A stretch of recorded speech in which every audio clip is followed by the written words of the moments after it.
for a very long time, mate. You think this was planned for the cops to leave their barricade to come out and become aggressive? They'll always support the left wing, even though they're the most violent, as we've seen in the last couple of days with, God bless his soul, Charlie Kirk, you know? And it always will be portrayed that the right wing, we're right wing. We're not right wing, we're just right. And we're normal people coming out to defend our country and defend our children, and that is it. Do you think the forefathers of this country would be proud? Absolutely, they're turning in their graves. They'll be mortified about what's happening here now. It's a disgrace. We was once a very great nation, and now we're falling apart completely. I mean, you look in the eyes of these police officers, and look at the eyes of them police officers. They don't want this, mate. They're traitors. They're fucking traitors. Thank you. You'll need a top-notch team to win this one. I will bring this is just despair, actually, between this family member, between these two family members, just desperate to get their speech back. And now they're bringing in other people all around.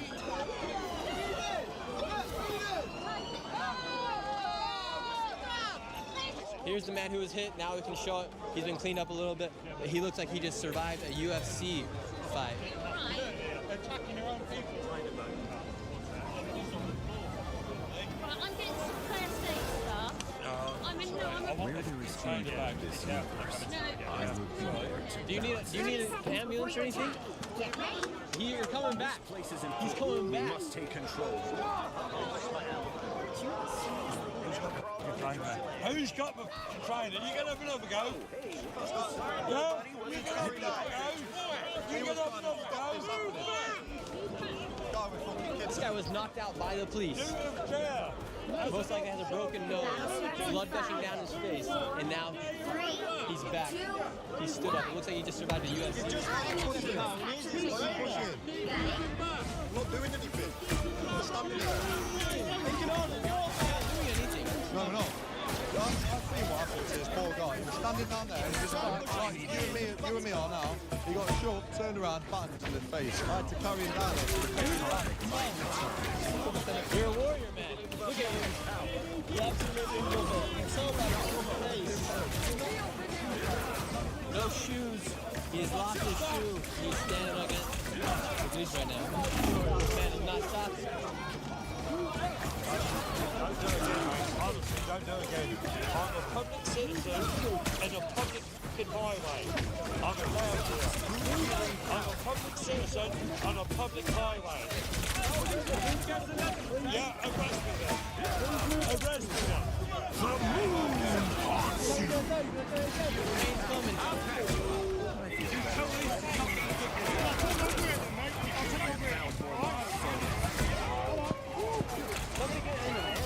The guy who got hit with the baton. Connie had a few beers, said the wrong thing, gets smacked in the face, he bleeds, they take pictures, they set them all up. Yeah, every time. I've been coming to these since the 80s. Are these police officers against the people here? No, it's what government tells them. No, they just do what they're told. It's not even the government, it's the businesses behind the government, it's the investment behind the government. Why would they go after who they call the far right here? Why would they go after This is real fire! Because they're scared of us. They're scared of us. They'd rather have the control. Well, they'd rather the optics on the TV that shows they did something that we didn't win. But they don't realise that this is nothing. There's just a few old mill there with some shield. This is nothing. Look, you see, it's got optics, it's like a movie. Oh, they're all behind recording them, you know. You're here as an independent. This side probably get a brick in the head, but you've got probably more moral fibre than these ones here. But the police here, their job, yeah, is to antagonise for optics. It's not protection of anything. It's not protection of buildings. There's no one in these buildings. They're bloody empty. Yeah, it's totally different than in the United States when you see protests for deportations or for the death of somebody. Here it's because of the freedom of speech. Yeah, purely what you say. You know, Charlie Kirk. One of his famous quotes goes along those lines of, when violence starts, when conversations stop. Yeah. And conversations have stopped here. In communist society, you don't want conversations. because it goes against what you're trying to create. If you guys enjoyed this video, go ahead and subscribe. I have more videos coming from the European continent coming out very soon. This thing is getting a little wild out here, so give this video a like, subscribe, and if you guys want to see the blood and everything uncensored, become a member here on the channel and you can see it. YouTube will not let me post it without censoring the video, so therefore, we're doing members only. It's $5 a month and help support the channel. I'll see you guys next time.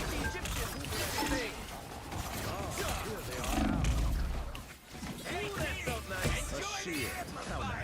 Joining me now is the author of international bestsellers, including The Stranger of Europe and Madness, The War on the West, and The Latest of Democracies and Death Cults.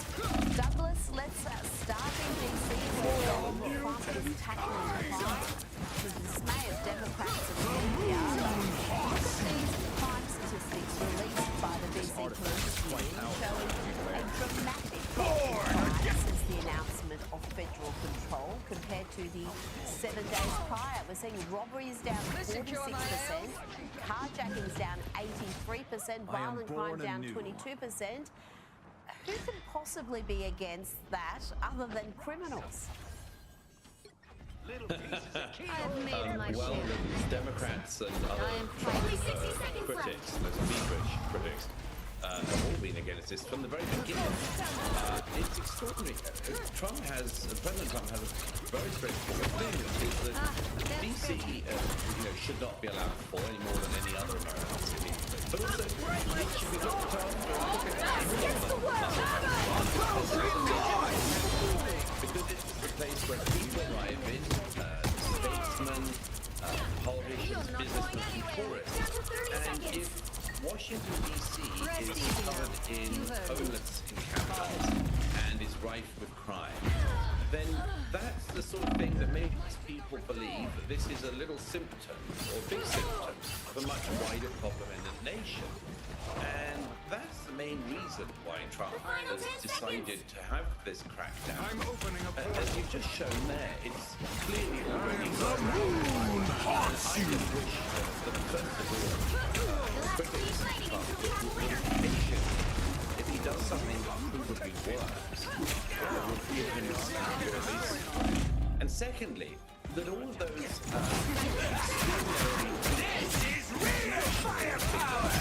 who believe that he can never do anything right, wonder whether or not they would benefit from the same policies. For instance, I'd have thought that London, where I am at the moment, would certainly be able to benefit from, for instance, the police taking an interest in crime. Well, you can expect But it no, they all. don't do that. And you just have to think of all of the tourists to a city who will be put off the city and the country for a very considerable time if they experience or witness acts of criminality of the kind that Trump is trying to crack down on. Now, you've written in the New York Post about the recent peace talks, the Alaska summit between President Trump and Vladimir Putin, and you argue Putin is still up to his old tricks and Trump knows it. What do you mean by that? Well, the first You'll need a meeting, the top-notch summit team meeting in to win this Alaska one. between Trump I and will Putin bring was very, peace to very this interesting. universe, no matter the cost. The fact that it happened at all was the first point of interest. And the second was that the meeting went on for some 2.5 hours. And thirdly, that the two leaders did come out and do a joint press conference afterwards. President Trump had said that if there was absolutely no deal, he would walk away. Which some viewers will remember is something that Trump is perfectly capable of doing in those high stakes of meetings. In about 2018, 2019, he had the famous summit meeting after the Singapore summit in Hanoi with Kim Jong-un. There was huge fanfare, huge build-up as they had 30 for seconds before you Alaska. attack. And Trump realized Get there was ready. absolutely nothing going. Kim Jong-un wasn't going to budge. And he just walked out of the meeting. Trump just left. No press conference, no razzmatazz, no anything. So fancy, I almost feel guilty using So them in a fight. the fact that it went ahead and that afterwards the leaders appeared together is at least a sign that there is something to negotiate. There is something battle starts in 5, on the table. 4, 3, 2, Putin 1. and Trump All said you need to do is Trump capture the quickly mission said area. that there's one Got it? major issue which they haven't. Perhaps I should have stayed in my cocoon. The Russians should be allowed to continue territory that's stolen from the Ukrainians. And that's a major issue and a major problem to address.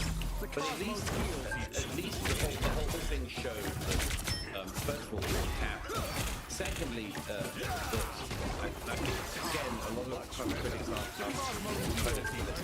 He by no means fell into Putin's arms as a lot of people like to pretend. He was extremely cautious in the joint press conference. By no means sort of nodding along, smiling along to Putin. He was very careful. And I think that's because he knows, allegedly would, that Putin is exceptionally different characters negotiating with. And Trump has, of course, been bitten before Putin, promising things and then doing quite the opposite. So we'll see, but it's at least the start. It is, and since the Alaska summit, we've seen the European leaders travel to the White House for further discussions. And now, Douglas, President Donald Trump is saying he has begun arrangements for a face-to-face meeting between him and Zelensky to discuss an end to this war. Douglas, that would have been thought unthinkable not too long ago. It would be astonishing if that were to take place. And do you see that sort of meeting being possible? It certainly is possible, and if Trump wants to make it happen, I suspect it will happen. Get that vehicle to its destination. It will be an extremely short meeting because not only is there Us gets the word!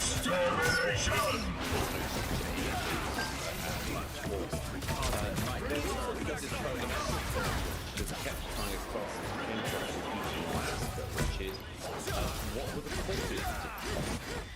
Now, born again! Fantastic where his troops rolled into Ukraine by taking still got an Zelensky, of course, is in this position as representing Ukraine by Putin's aggression, totally unwarranted aggression by Putin. And I suspect that's going to be one of the very difficult things, especially I think for Zelensky to go to any such meeting, is that Putin just has a completely counter-historical, counterfactual version of this war in Alaska. As if the war, he acknowledged the tragedy of the war, but Putin talked about it as if it was a natural disaster you have to just sort of clear up afterwards. But he is the disaster. Putin was the hurricane that tried to invade and overrun his neighbors. So we are in this together. Any face-to-face meeting before you get on to the issue of how you actually get the ceasefire.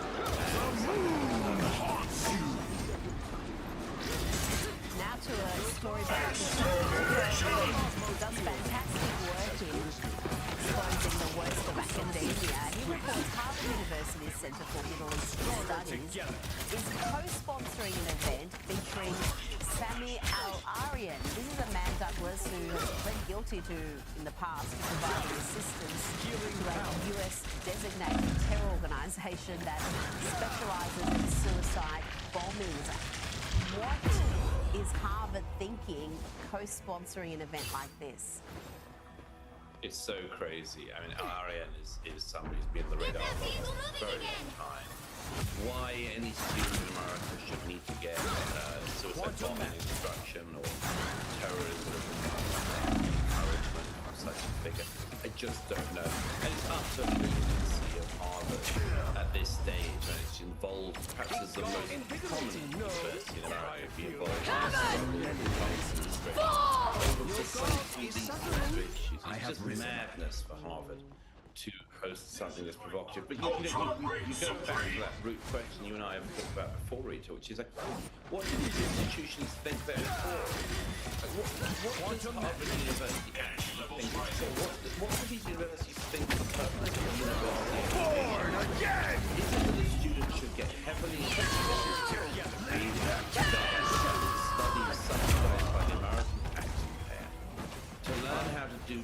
and to learn justifications for terrorism and reasons for terrorism from terrorism? Or is it to actually learn something practical and develop practical, usable skills that are going to further not only the career of student in question, but advance the interests and the capabilities and innovations of educators? And what is the point here? And it seems to me as it has a lot of American history that places like Harvard have completely lost the plot of what they're actually there to do. And nothing exemplifies that more than something as preposterous. Feel my power. They will of course. You just have to say, you know, free speech is absolutely vital as much as my life is and it is a core bedrock principle. But even without there being any illegality, as you say, what do you want to use the speech for? And you just can watch. It's not a criminal matter. It's not a civic matter. It's just a matter of watching. Where did they all and come from? If an institution says we don't want you to crack down on our free speech, Mr. Trump, etc., you go, okay, what are you using the speech for? Oh, you're using it to bring terrorists onto campus to educate the next generation. That is an odd thing to do with such a fundamental right. Put it at its lightest. It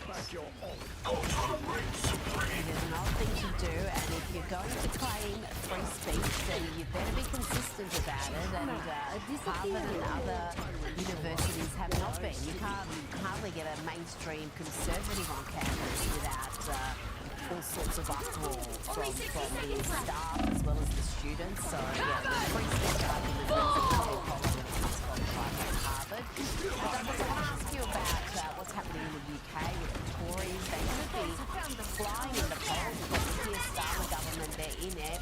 Labour is flailing, but the Tories are also trailing the fall, and their leader is on the BBC talking about getting kids expelled at school. I was the person who said that person is copying notes from the other person. I was the tattletale in the class, like getting people into trouble. Because even then I hated cheating, because there I was. Yeah, I wanted to be first in the class, and I've done all the work. And then there's some people who are copying notes and saying, why should they get away with it? I stood up in the middle of the exam, and I stood up and said, he's cheating, he's the one that's doing it. And that boy ended up getting expelled. And I didn't get praised for it. Now, I've been an admirer of the world about it all, but this story isn't endearing. I mean, why is she thinking any sort of valuable airtime she has coming across as some dibber-dobber? I do think the wisest way to come is to say it's not an enormously sort of dehumanizing story. I think the reason why Kenny Badenoch told that was because he has talked about this basic sense of fairness that she's right to recognise exists in the British people. And I think she's actually right in a way. It's an unfortunate part of that argument. But I think actually she's right to talk to this issue of fairness. Because a lot of the things that the left have been saying in recent years about a range of policies, minority rights issues, whether it's immigration issues, equal migrants issues, they talk about it in terms of rights. It's always got to be about we have to do this because our obligation is or we can't take this person out of the country. Abuse our because of his rights. But there is another way of doing that, which is actually a more conservative way to say, we don't need legislation, let alone foreign legislation. What British people see, I think like the Australian people and the people of America, they see fairness in the system. They see, they want the system to be fair. For instance, the people who have paid into the system are given priority over people who have never paid in when it comes to taking out of the system. So, yes, I agree with you, Rita. It's not the most endearing story that has been but I think By the eye of Agamotto! worth picking up. Because if you look at the street protests against illegal migration, or a growing sense that, a number of people are not sharing the tax burden, it's come down to that thing of fairness. So,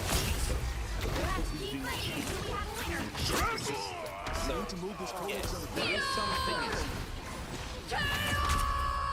Douglas Murray, thank you so much for your time. Another epic victory! Thank you.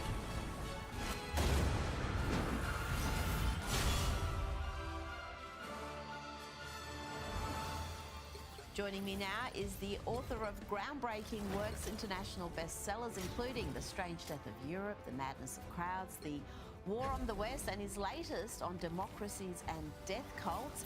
Douglas Murray, let's start in the UK, where Keir Starmer is talking tough. He is going to smash the gangs. He's going to stop the illegal immigration crisis. We've heard this talk from the PM before. How serious is this policy and how likely is it to succeed?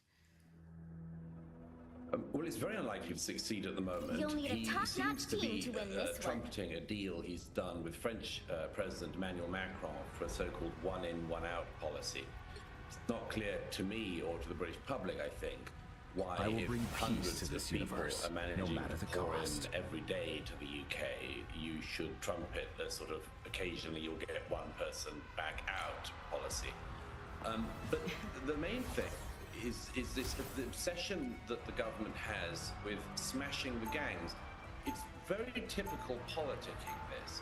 It suggests that the problem of illegal migration is simply I am that no of the golden god. people smuggling gangs. I am simply a And man that's very who wishes to useful use for his a power left for government good. like Labour, because it presents it as if there's no harm done by the illegal 30 seconds migrants. before you attack. It is Get merely ready. the criminal gangs who bring them into the country who are the problem. Your As soul if, is divided. These are like Yeah, press gangs part of it's a of sword Royal now. Navy in the 18th That is century. not the sort of only fissure rushing I around the sense. streets, How gathering about you sense your migrants own from the business, north of France, perfect forcing them human? onto boats to begin a new life in the UK.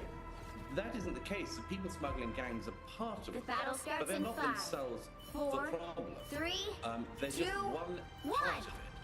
Ready to capture the problem available is area and government wants to extract put some no goodies? onus Let's go! on There are threats the ahead people even who greater than what the knowingly dooms have are unleashed. illegally entering the UK. And that's because they want to always present the idea that the illegal migrant is always an assignment. Somebody with a legitimate claim to be breaking into the country. That's simply not the case. It's just politicking on their part. And results never blame the people who are actually the ones coming in. Great job! You're loading up on resources! Well, yes, and we're seeing more and more sugar on the table. I don't know how you hope to stop illegal immigration when you're providing ever greater incentives, Douglas, including giving landlords in the UK and parts of England more favourable terms, including 5-year full rent agreements if they provide housing to asylum seekers. So again, that just shows you that the policies and the rhetoric are not catching up. And we're seeing some protests and counter-protests, clashes happening, including outside of Star Hotel in East London, where illegal immigrants will be housed. Here at the Queen's Hall, a protester having a debate that got rather heated. There are no safe and legal The other team is refugees that extracting come to those this country. This is resources. the only way they can come here. It's on a boat. We have a lot of stakes in the conflict and the climate crisis that causes people to be refugees and have to come to another country. They're not choosing to leave their country at their home. Their children, their parents.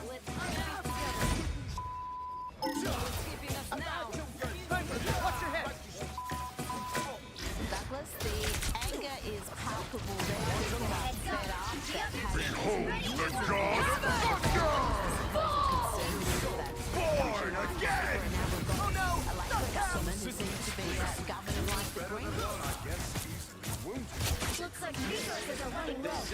Get ready ready to find another available area. Great job! You're loading up on resources. A member of Parliament in Britain is not meant to represent the people of the world. They're meant to represent the people of their You've got constituents competition. and, Clear by the enemies to extension, extract the more people of the resources. United Kingdom. They're not meant to be the defence team for everybody entering the country illegally. Of their roles and of their duties. The UK is not a huge country. The cosmos We are in this together. It couldn't even take in all of the people in the world who really do have legitimate assignments. It couldn't do it. It couldn't take in all of the people who like legitimate claims. It's just no way. The country will be overrun. But another Don't mess with the amazing Spider-Man! Maximum pulse!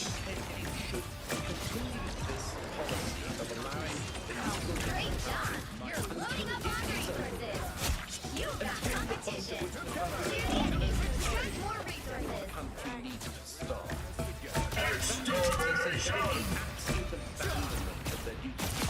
It is enemies who are literally willing to crash the country with a policy of allowing in endless numbers of people. As I say, the numbers are literally endless. You've got more resources you need to And certainly can't take in all of the people who would like to come who also don't have You've got competition. Clear the enemies to extract more resources. Now, Labor are hoping to hold on to power by lowering voting age. It's estimated they could secure 500,000 more votes at the next election if 16 and 17-year-olds are allowed to vote. What do you make of this plan, Douglas? Some argue the voting age should be lifted. You are safe now, my friend. Should a 16-year-old, 17-year-old who can't even buy cigarettes, they can't buy alcohol, they can't get married, should they get to vote? Who have we here? I feel renewed. No, absolutely not. It's pure, once again, pure politics. The Labour Party in doing this for two reasons. They've been trying to fix it will make them more Cosmic might return. Secondly, they assume that young voters Born again! You get a weapon! You get a weapon! That's not necessarily the case. Resources are nearly tapped out here, too. Sorry.